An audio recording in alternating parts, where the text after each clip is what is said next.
Queridos irmãos, boa noite. O tema que hoje trazemos à discussão, imunização espiritual, nos remete a uma abordagem para considerar cada um destes elementos precisos no título, imunização e espiritualidade, para percebermos o significado que de imediato nos remete à consideração desta singela titulação da palestra de hoje. Quando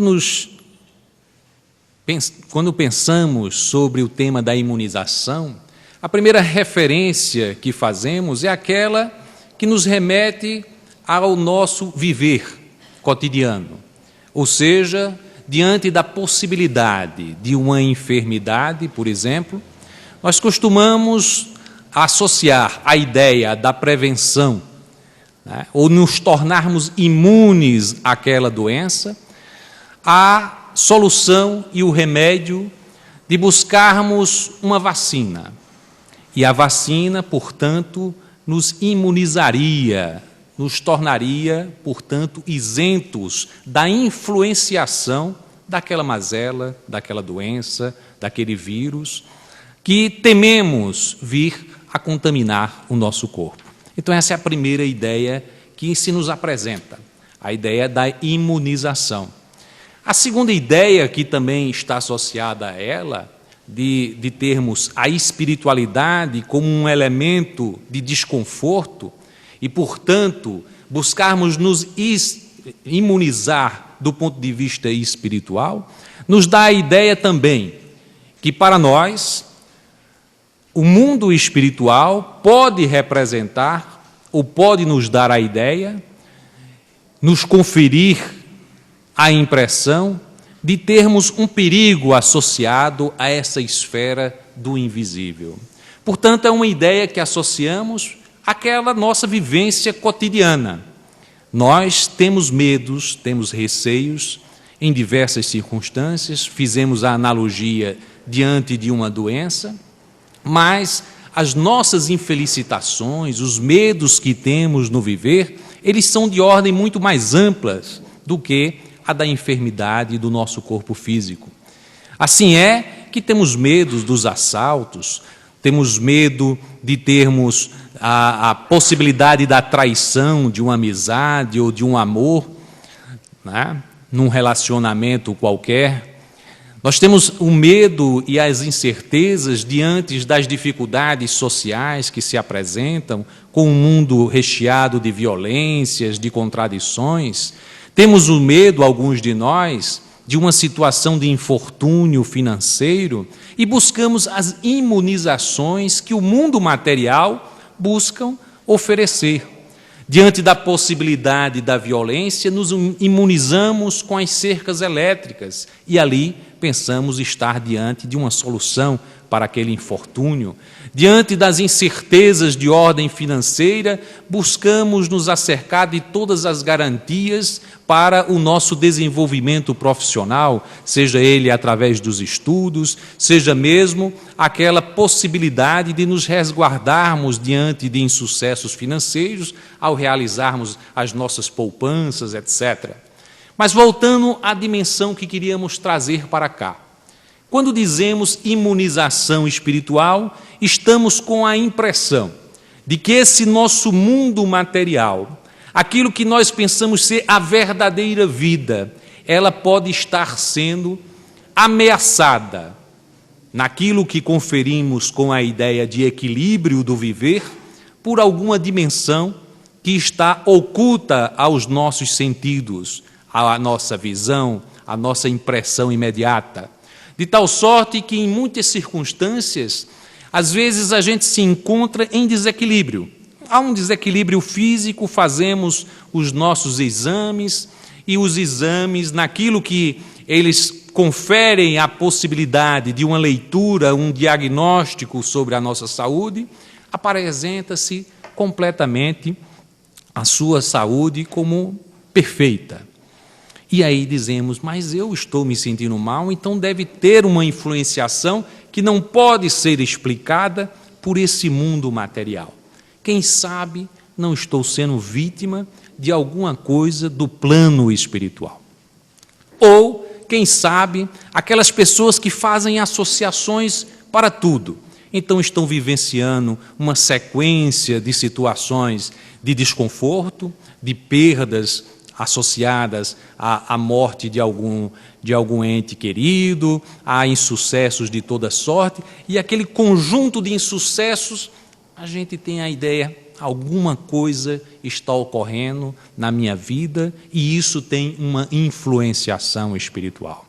Em muitas culturas vamos encontrar as pessoas buscando resolver essas questões da influenciação espiritual através de soluções que são externas a nós mesmos. Então, em algumas culturas se propõe a utilização de amuletos, né? Simbologias de todo tipo, banhos de sais, banhos de ervas e tantas outras soluções para nos livrar, para nos imunizar de uma influenciação espiritual. Mesmo no ambiente espírita, em que se propõe ter uma visão mais ampla sobre essas influenciações recíprocas entre um plano e outro da existência corpórea, porque na realidade, aqui neste ambiente, não faz sentido falarmos de uma vida espiritual que esteja distanciada de nós mesmos, porque somos todos espíritos. Embora no dia a dia, vivenciando todas as influenciações da carne, nós muitas vezes não sentimos aquilo que deveríamos sentir, que na realidade somos espíritos apenas, que alguns que aqui estão em assembleia estão com a vestimenta carnal e tantos outros que não estão visíveis para a grande maioria estão vivendo a verdadeira vida, ou seja, a vida de todos nós como os espíritos, apenas que sem a roupagem carnal. Então, essa dimensão dual, ou seja, essa dualidade entre um viver na carne e um viver espiritual, é algo que para nós, no cotidiano, no conjunto, e para a maioria da sociedade, se apresenta como a distinção entre o que somos verdadeiramente, que é essa vivência carnal, e alguma coisa externa, alguma coisa que parece ser de um outro mundo, quando na realidade vivemos num único mundo e na realidade o verdadeiro mundo é o mundo espiritual.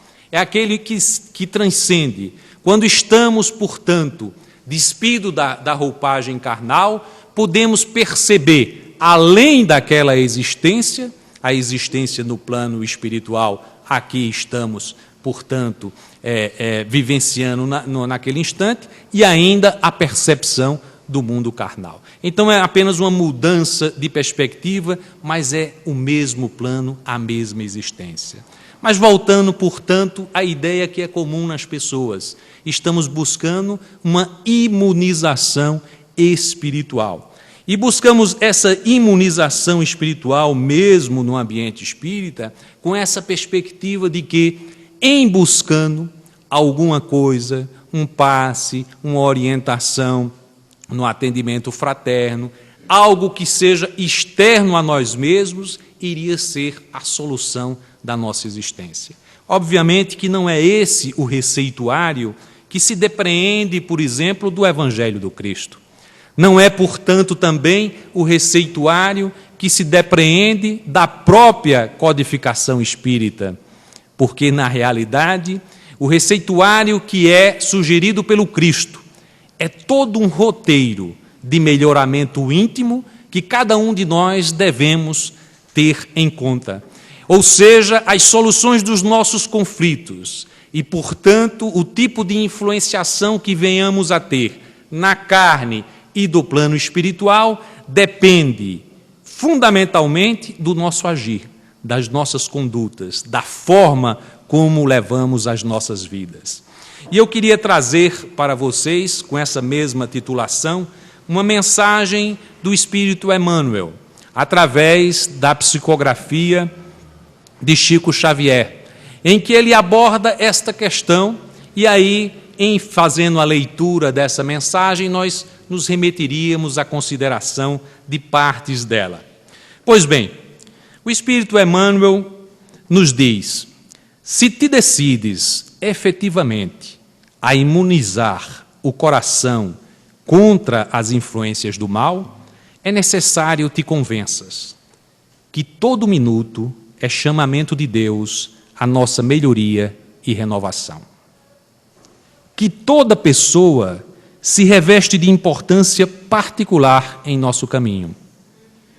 Que o melhor processo de receber auxílio é auxiliar em favor de alguém.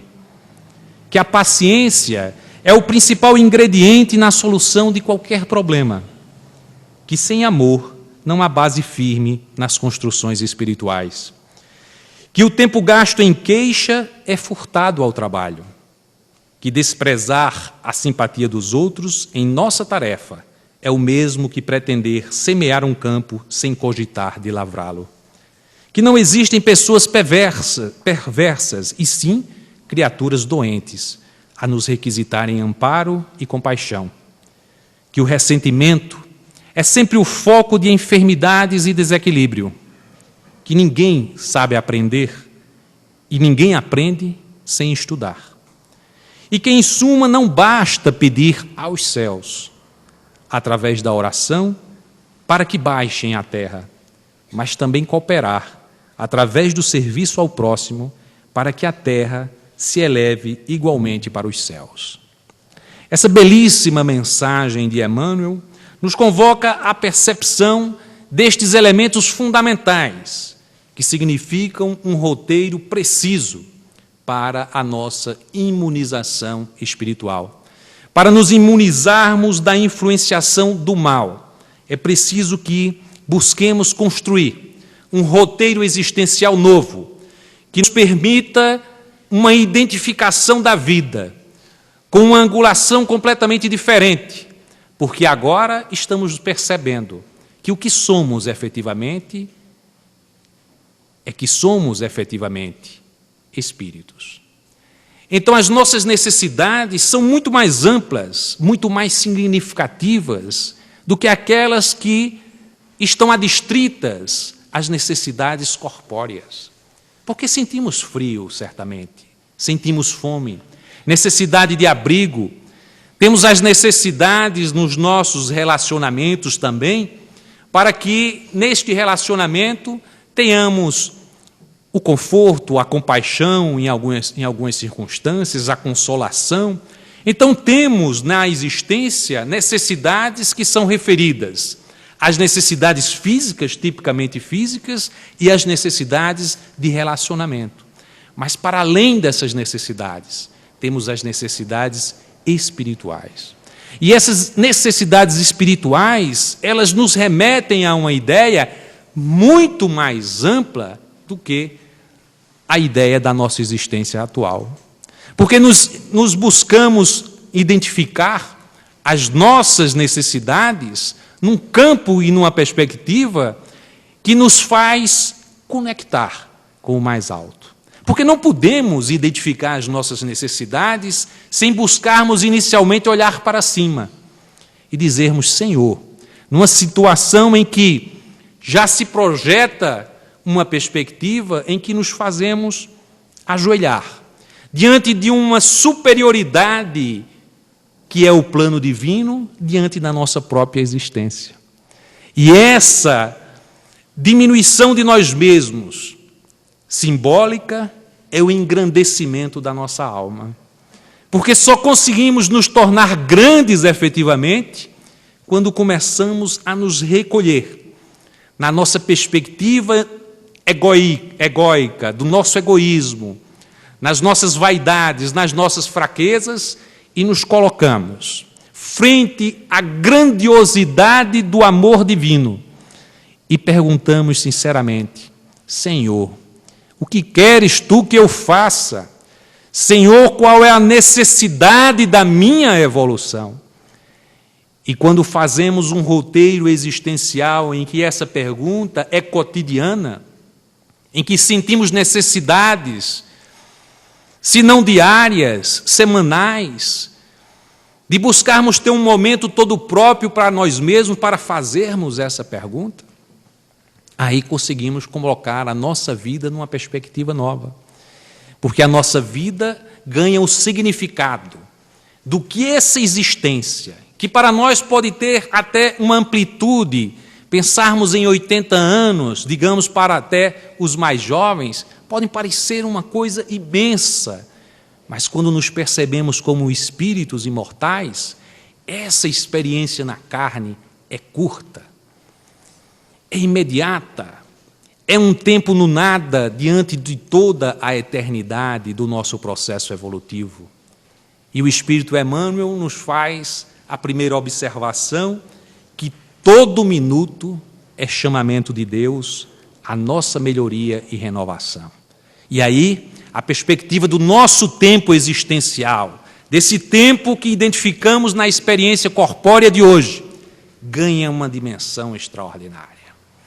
E se pudéssemos fazer essa reflexão da nossa vida a cada noite, quando nos recolhemos ao lar, e tomarmos em perspectiva o que fizemos hoje. Qual foi o chamamento de Deus a mim, neste dia de hoje? Aonde esteve presente Ele a me desafiar para o meu próprio engrandecimento? Será que foi naquela oportunidade em que, apressado, um mendigo se aproximou de mim e me solicitou por alguma forma e eu não tive tempo? E se eu tiver em perspectiva a visualização do que fiz hoje, talvez eu possa me recompor para que amanhã perceba, no meu trajeto, a passagem daquele mendigo.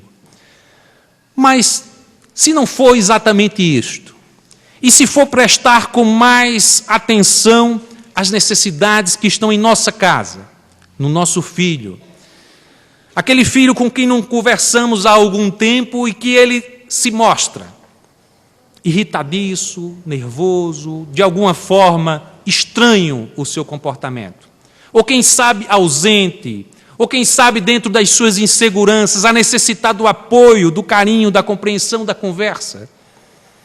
E neste dia de hoje não fomos capazes de olhar, de perceber que naquele instante, naquela solicitação do filho, naquele momento que não estivemos presentes, ali tinha um chamamento de Deus. Para alguns, o chamamento de Deus se faz de uma forma a mudar completamente a existência. Assim foi com Francisco de Assis.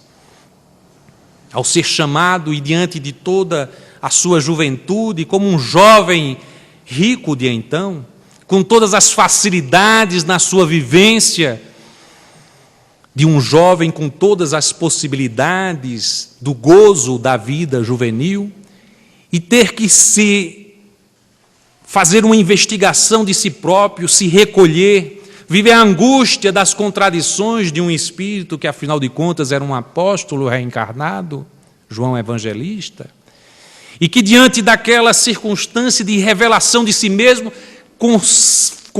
confere à sua existência uma mudança completa e radical.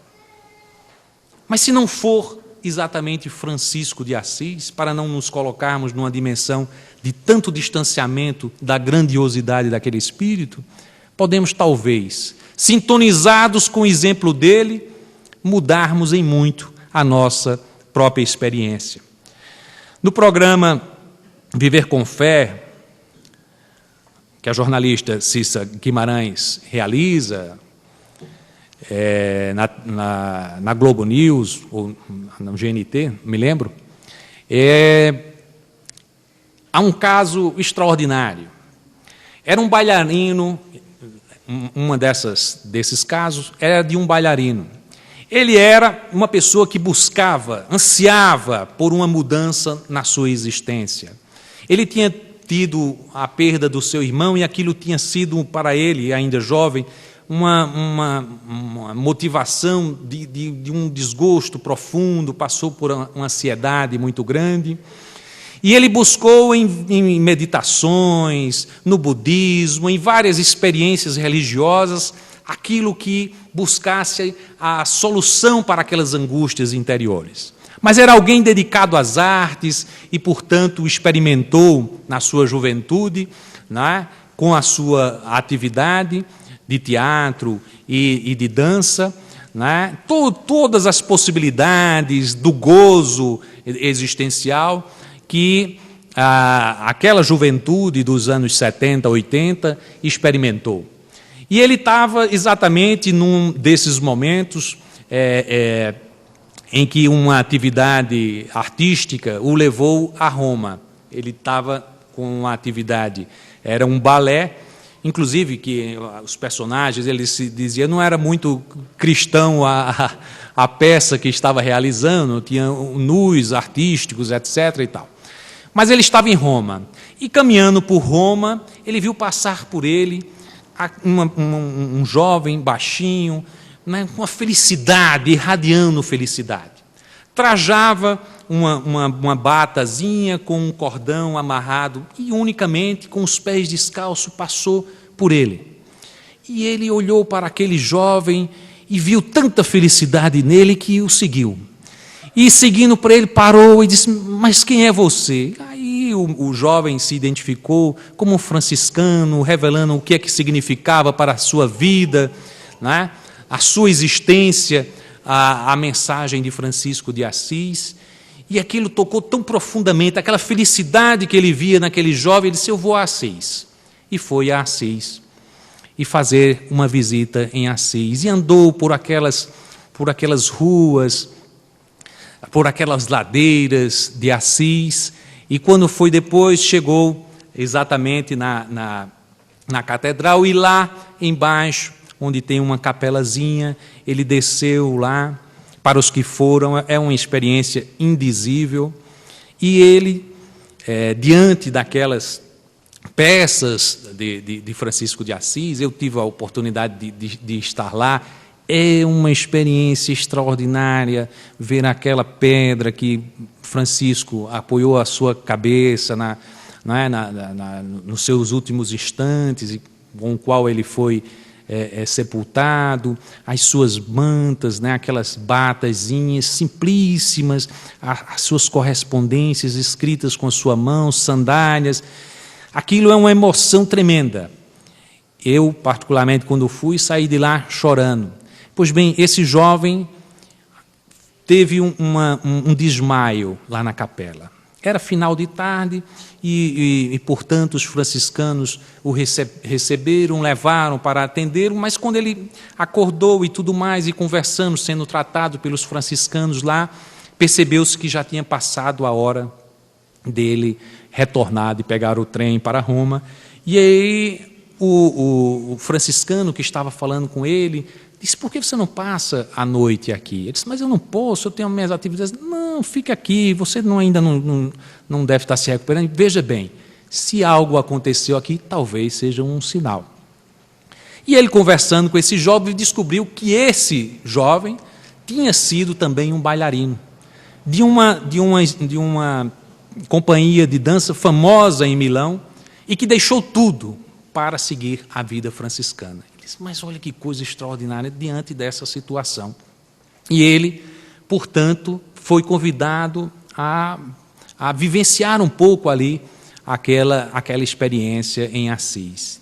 E Assis, por onde se caminha, você respira aquela espiritualidade, porque é interessante que mesmo os que vêm, os viajantes, os turistas, vão passando e vão se encantando, e as pessoas andam ali com... Bom, logicamente os que se tocam, né? Porque sempre turista tem aqueles mercados, aquelas compras, aquelas aquisições que não tem muito a ver com o espírito franciscano. Mas quem é tocado pela experiência mística sai andando com um sorriso, sem saber de onde e por quê. Pois bem, esse jovem ficou lá mais algum tempo, ele já era casado, tinha filhos e tudo mais, e o pessoal disse, por que você não passa mais um tempo? E com essa brincadeira ele disse que passou 6 meses lá no convívio franciscano, e ele já tinha decidido abandonar tudo na vida para seguir a vida religiosa ali entre os franciscanos de Assis. Ele passou por uma experiência, mas num convento afastado e tudo mais, e ele ficou absolutamente sensibilizado com aquela experiência de Francisco de Assis, né? E aí a família solicitando tudo mais, ele disse, eu vou lá, vou ao Brasil, mas eu vou voltar. Aí o pessoal disse, não, vá, siga a sua vida, se for o caso, você vê, mas vá a vivência lá, a sua família, atendendo ao chamamento deles.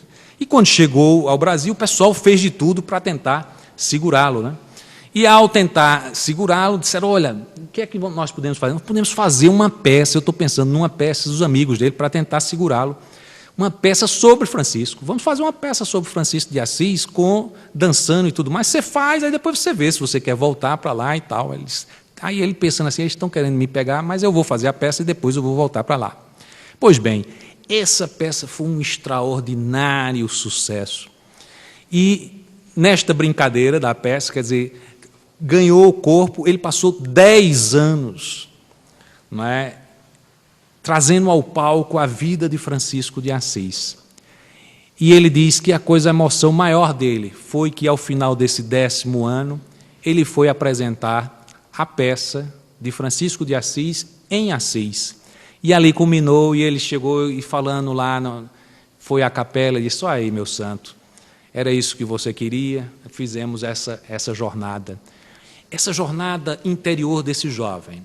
E aquilo que serviu para a vida dele, para que durante 10 anos a sua arte fosse exatamente espalhar pelos palcos a vida grandiosa de Francisco de Assis e da sua experiência com Cristo, foi uma mudança extraordinária na vida daquele jovem, que se apercebeu que naquele instante que passava o jovem franciscano à sua frente, ali tinha um chamamento de Deus. Então, cada um de nós, não que precise mudar completamente a sua existência, como a desse jovem bailarino, você pode também se aperceber nos detalhes da vida o chamamento de Deus, nas necessidades cotidianas, nas necessidades familiares, nas necessidades da vida e do trabalho, e, portanto, na compreensão de Emmanuel, todo minuto é um chamamento de Deus. E essa percepção nos traz uma perspectiva nova nessa imunização espiritual que buscamos para a nossa existência. A outra consideração que Emmanuel faz é a de nos trazer a importância de toda pessoa. Toda pessoa se reveste de importância particular em nosso caminho. Embora não saibamos, mesmo aqueles a quem chamamos adversários, naquele adversário existe alguém que é importante para a nossa existência.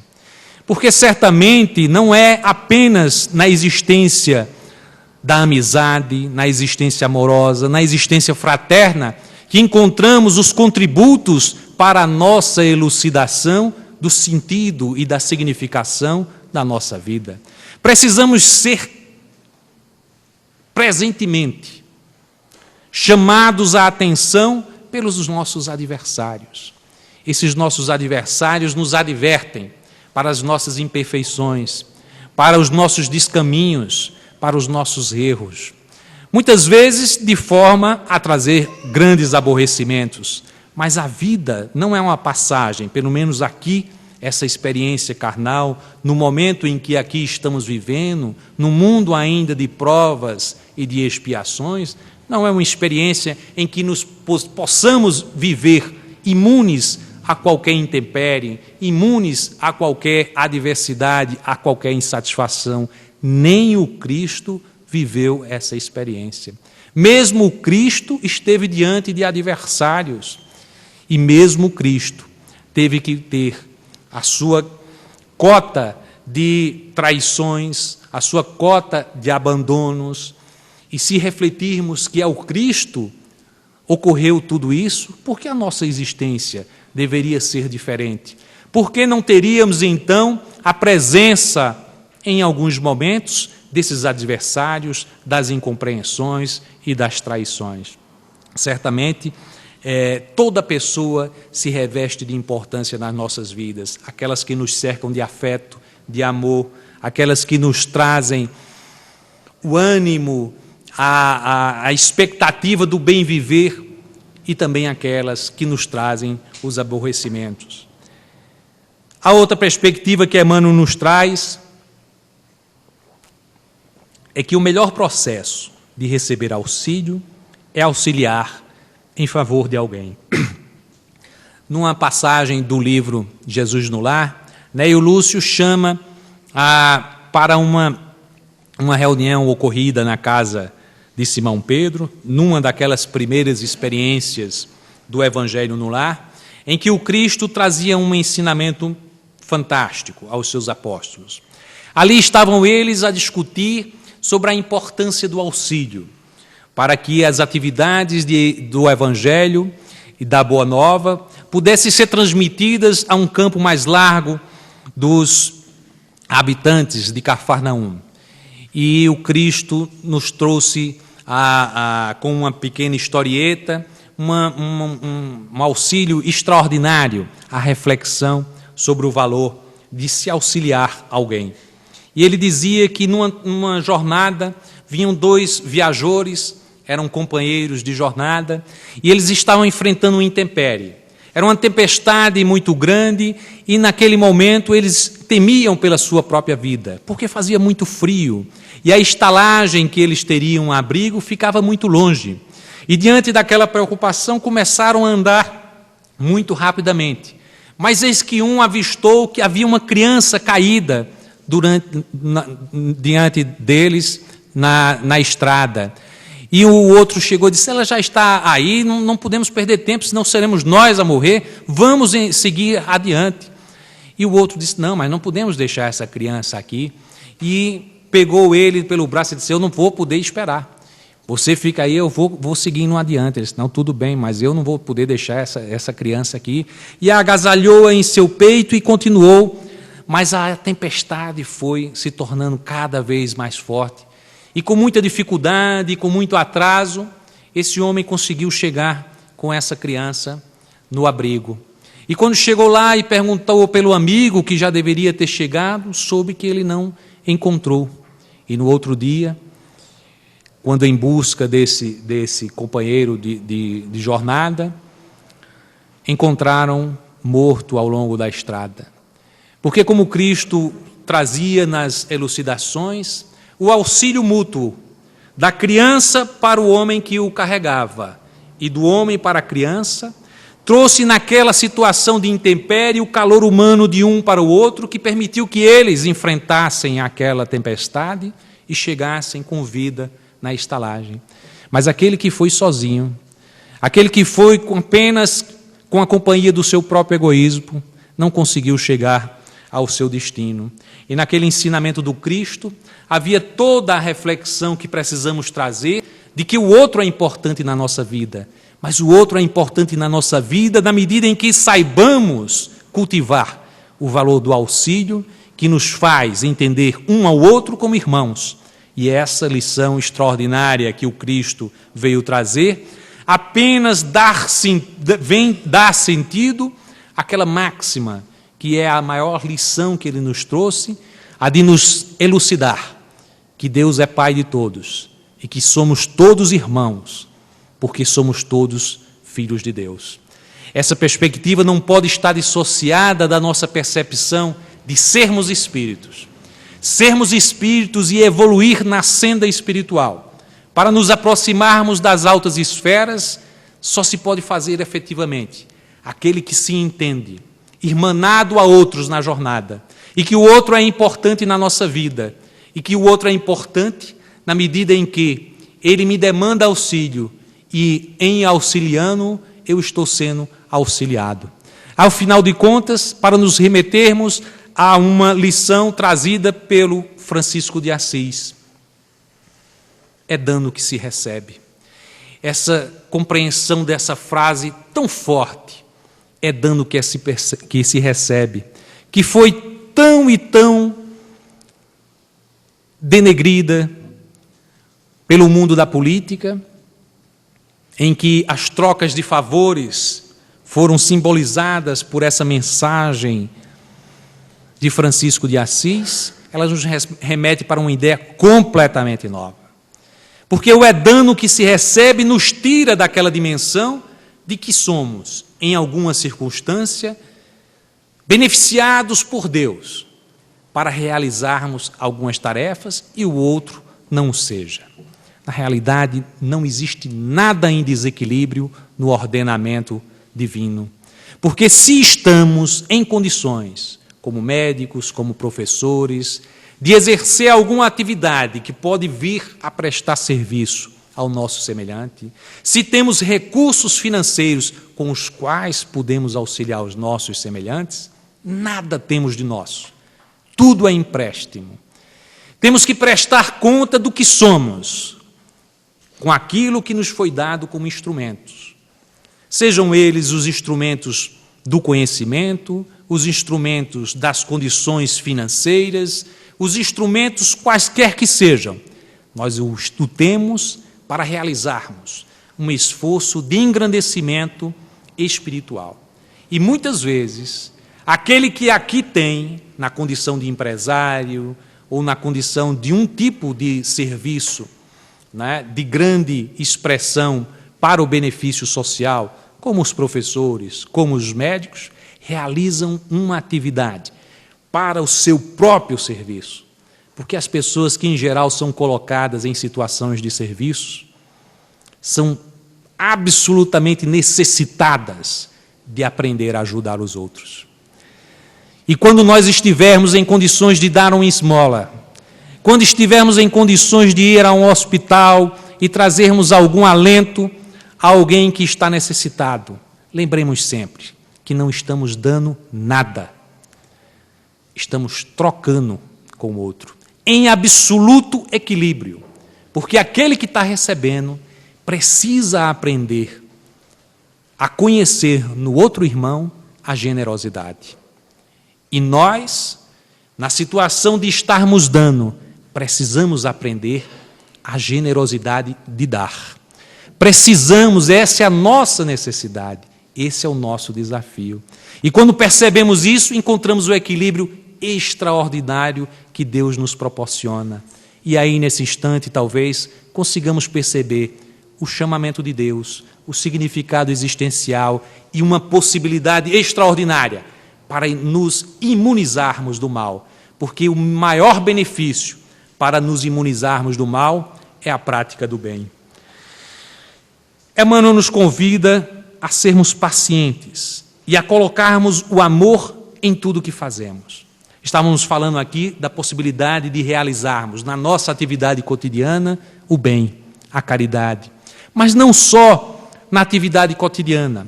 Há alguém que imagina que a sua atividade se reveste de algum significado especial.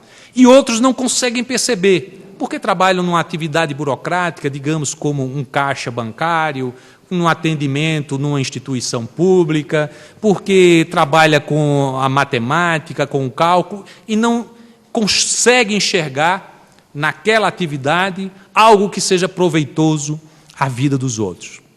Mas em tudo há oportunidade. Nós temos a oportunidade de, no nosso ambiente de trabalho, criarmos uma condição harmônica, favorável ao bem conviver. Se não gostamos do trabalho que realizamos, já carregamos para esse ambiente algo de negativo. Já levamos para os nossos que nos cercam uma situação que favorece ao desequilíbrio. Então, se chegamos com a alegria, porque nos percebemos com essa oportunidade que Deus nos concede, até aquela experiência, que pode parecer a mais banal possível, de estarmos ali numa atividade burocrática ou algo estafante, até aquilo ali pode ter um significado extraordinário, porque somos capazes de identificar nessa atividade aquilo que, naquela circunstância, pode ser o útil e o necessário para a nossa evolução. Porque talvez aquelas pessoas que ali estão precisam da nossa convivência e nós podemos trazer para aquele ambiente árido de um trabalho que muitas vezes se faz, né, em situações de risco, em situações desagradáveis, não é? Podemos trazer o alento, a esperança, a boa conversação, a mensagem de Deus para aquele ambiente. E quando fazemos isso, temos uma resposta extraordinária da vida. Porque a vida nos coloca muitas vezes em determinadas situações a nos desafiar, a entender aquele desafio que temos naquele instante como uma oportunidade, como uma oportunidade de engrandecimento espiritual. Quantos de nós, ao passarmos pela vida, não tivemos que encontrar um desafio? Emmanuel diz que ninguém sabe sem aprender e ninguém aprende sem estudar. Isso é válido para todas as circunstâncias, ou seja, a vida necessita de esforço. E o esforço, ele pode nos trazer, pela dificuldade, pela compreensão daquilo que nos desafia, termos a ideia de que a nossa existência ganhou um novo sentido. Eu tenho uma aluna que passou por um desafio de muito significado, porque ela tinha apenas 20 anos, agora está com uns 22. Tinha 20 anos. Aquela menina que eu via, bonita, alegre, de repente se fez amargurada, triste. E eu, tendo que entrar em contato com aquela dor, ao me aproximar para ver por que ela estava faltando, qual era a circunstância, ela me traz a questão. Ela tinha feito alguns exames e tinha sido diagnosticada com um câncer no seio. Pensemos, portanto, o desafio de um câncer para qualquer pessoa. Mas para uma jovem de 20 anos, vivendo o esplendor da sua juventude, com a sua perspectiva de namoro, de casamento, tudo que traz a ideia de futuro, de repente aquela doença que parece ser uma sentença definitiva, pelo menos para quem recebe de imediato, né, a notícia de estar, portanto, acometido desta doença, ela de repente se encontrou diante daquele desafio. Ela, de formação católica, começamos a estabelecer um diálogo. Um diálogo respeitoso, porque ninguém invade a fronteira da fé de ninguém.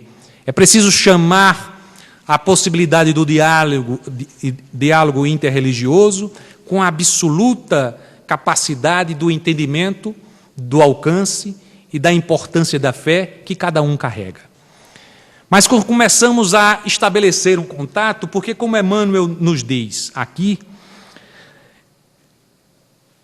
o ressentimento é sempre foco de enfermidade e desequilíbrio. Alguma circunstância na nossa vida, algo que trazemos na nossa existência como ressentimento, pode ser dessa existência ou de outras existências, certamente está por trás do acometimento de alguma enfermidade. E começamos a discutir sobre isso, não para discutir imediatamente sobre essa perspectiva da doença atual ou dos ressentimentos atuais, mas falei sobre a necessidade de que ela se colocasse em oração sempre, numa perspectiva de dizer, de olhar para os seus ressentimentos presentes e poder trabalhá-los adequadamente.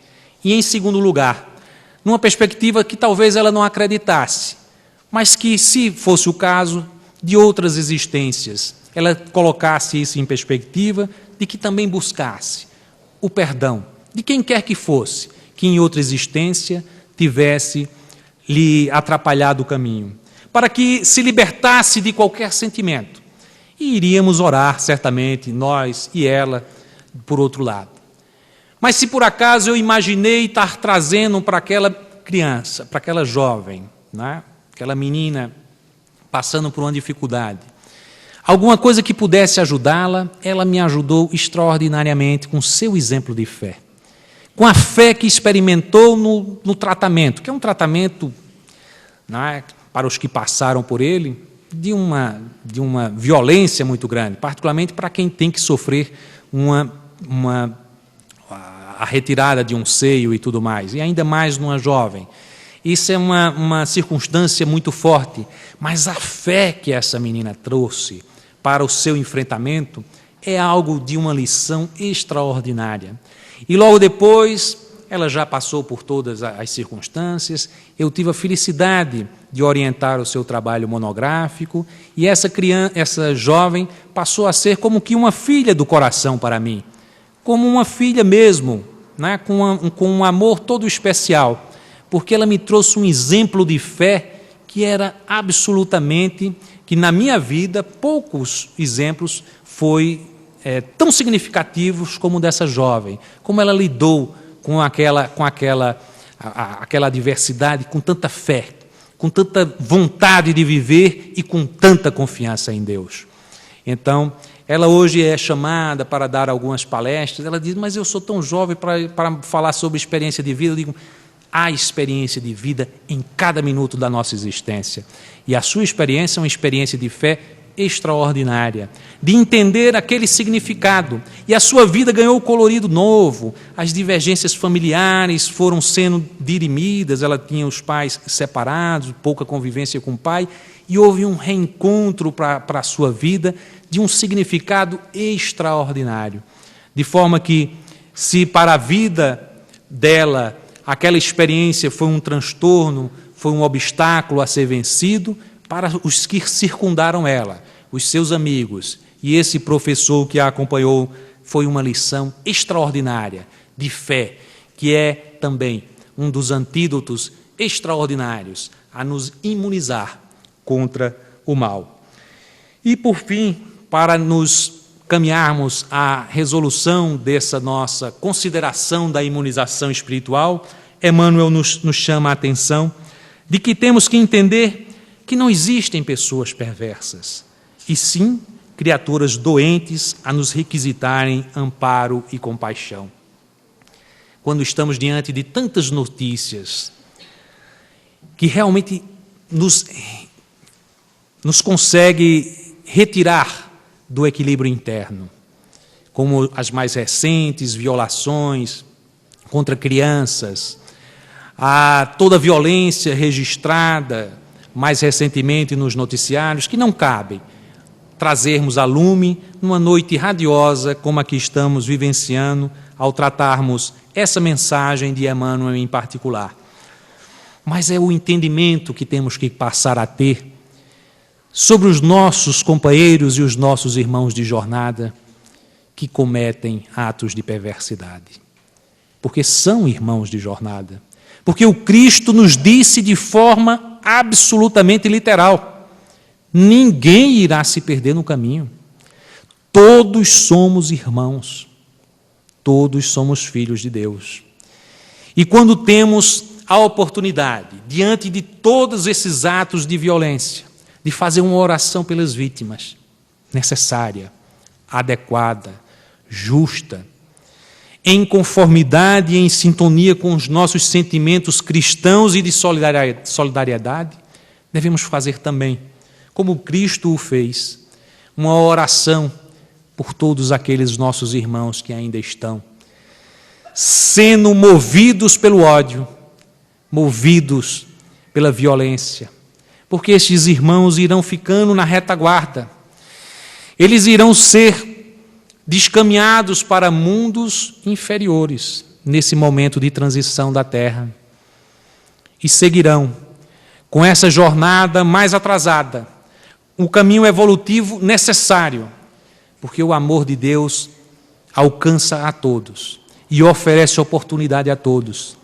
E se compreendemos Deus nessa grandiosidade de oferecer uma oportunidade a todos os que cometem os atos de perversidade no mundo atual, lancemos, mesmo diante da absoluta irresignação ao ato, uma mensagem, uma oração que seja silenciosa em favor destes nossos irmãos ainda envolvidos na violência, porque não conseguiremos fazer aquilo que Emmanuel está nos colocando para a última frase da sua mensagem. Ou seja, não basta pedir aos céus através da oração para que baixem a terra, mas também cooperar através do serviço ao próximo para que a terra se eleve. Não conseguiremos fazer com que a terra se eleve. Não conseguiremos construir o mundo de regeneração se não conseguirmos construir uma ideia de agirmos diante dos que cometem perversidade, com a outra face, como Cristo nos ensinou.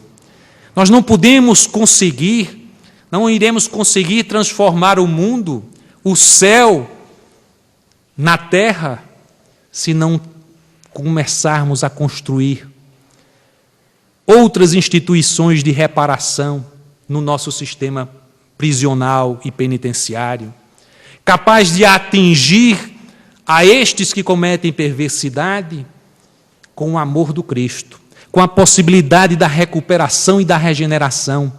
Porque se não conseguirmos fazer isso, se não tivermos este olhar, se quando alguém nos trouxer a notícia de uma violência, não formos capazes de dar uma mensagem diferente daquilo que sai no noticiário, porque o que sai no noticiário, nesses programas de baixa qualidade, é que deveríamos agir olho por olho, dente por dente, é que deveríamos agir diante do perverso com a mesma perversidade com que ele age. E se não vencermos isso dentro de nós, não é só ajudando a construir as instituições, que é num plano macro, mas no plano micro, na existência, na família. Quando conversamos com o nosso filho, diante da adversidade, e o nosso filho diz, esse daí merecia tal e tal coisa, nós não formos capazes de, no distanciamento que temos daquele problema, de oferecer uma solução, que seja uma solução cristã. Porque precisamos, efetivamente, ter uma ideia diferente do amor do Cristo. O amor do Cristo não é um amor que se direciona apenas ao que nos confere amor também. Porque esse amor todo mundo faz, inclusive os perversos. Os perversos gostam dos seus amores, do seu filho, da sua mãe, do seu pai. Nós amamos os nossos filhos, a nossa mãe, o nosso pai, mas precisamos também ter um amor que transcende, como Cristo nos revelou, indo aos lugares onde efetivamente os doentes físicos e morais existiam, porque Ele, como médico das almas, nos ofereceu um roteiro de agir diante do outro, que é exatamente o contrário da perversidade, porque temos que oferecer a outra face, não para ficarmos diante do agressor inerte, diante da violência inertes, apanhando mais, mas para oferecer a outra face no sentido de dizer, existe um outro caminho, existe uma possibilidade de conserto do mundo em que todos nós somos capazes, cada um tocando o seu instrumento, de construir uma nova sinfonia, uma sinfonia do amor, que nos possibilite construir um mundo onde somos todos solidários.